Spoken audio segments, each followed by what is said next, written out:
In this tutorial I was just showing you how I start off doing a Kelpie in pastel pencils. So what I've done here is layers and blocked in the large blocks of colour using PanPastels, and then I'll gently blend it together so it's not so segmented.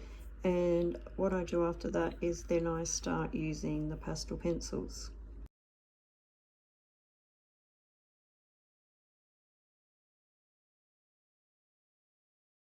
So I've added a few darker layers of pencil strokes just here, and I'm just going to blend that out down the curve of the nose area because it's quite light down here. So I'm just using a cream coloured Pitt pastel pencil at this stage, and I'll do the same on this side, just blending that top area where it's darker into the light area. On the sides it then gets a bit darker, so I've got a burnt sienna pastel pencil. So this little part here is darker, and then we have a lighter section again around there. Same over here. Is also more of a darker burnt sienna colour. The side of the dog is more in shadow, so we're on this side of the dog than the other.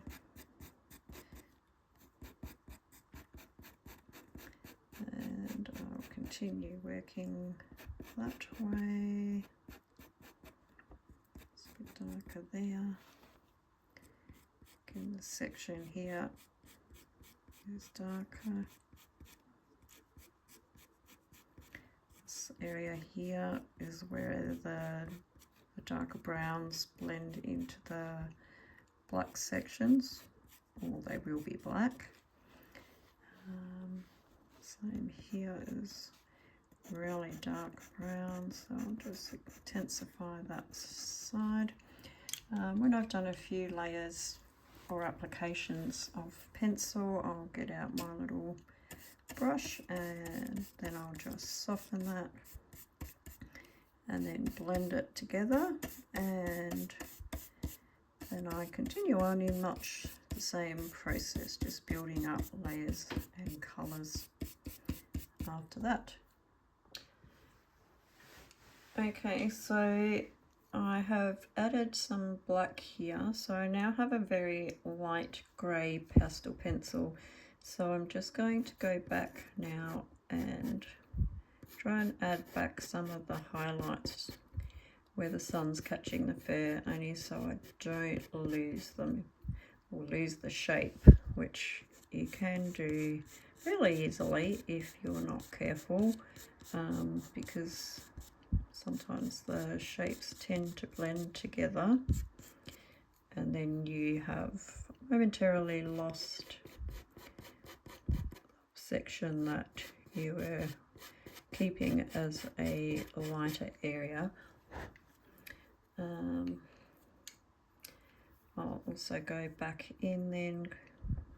Actually, I might get a white because it's not showing up as much on the dark areas anymore, so it will probably still come out as a bit of a lighter grey because you're mixing the white and the black together. So I think that's looking a bit better. So just a light layer of the white just to preserve the highlight areas. This section here's only got a few because it's transitioning between the center of the face and then the sides around the eyes, which are then darker.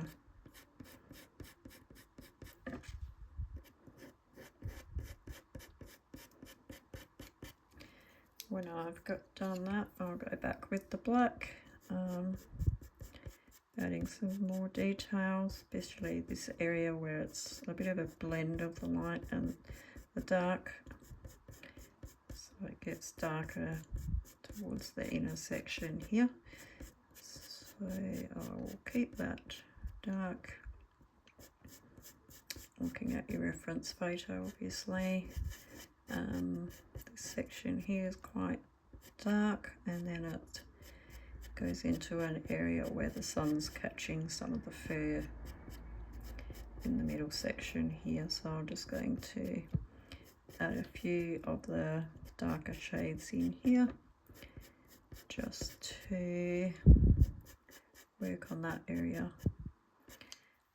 In between, obviously, I still use this brush, having a finished portrait that's showing a lot of pencil lines, and I like to get it as smooth as possible. So that's why I will keep blending the layers and working back on top of them.